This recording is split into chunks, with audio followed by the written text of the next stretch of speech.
Digitalizacija potrošnikom vsekakor prinaša številne prednosti, a hkrati prinaša tudi nevarnosti, ki se jih morda niti ne zavedamo. Najrazličnejše pametne naprave, ki jih prinašamo v svoj dom, lahko preko mikrofonov in kamer podatke o nas posredujejo številnim tretjim osebam, za katere sploh ne vemo, kje so in kdo so.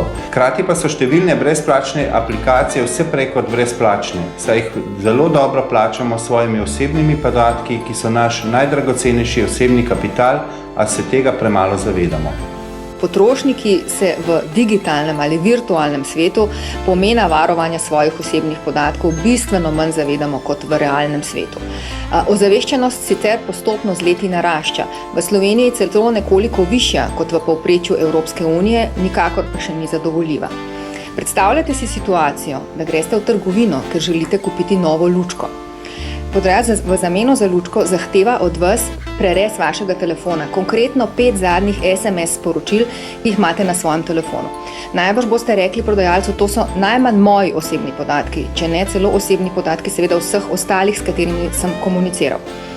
Vkolikor pa želite na svojem telefonu, pametnem telefonu imeti aplikacijo, ki vaš telefon spremeni v lučko, pa boste neznanemu podjetju posredovali enormno količino osebnih podatkov, večinoma kar prerez svojega telefona.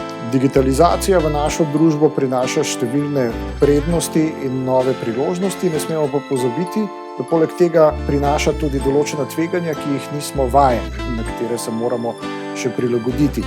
Eno od teh tveganj je sigurno predajanje osebnih podatkov tujim upravljalcem na tujih platformah spletnih, za katere ne vemo, kakšna so pravila predajanja teh podatkov naprej, mogoče preprodaje in kakšne so možnosti različnih zlorab.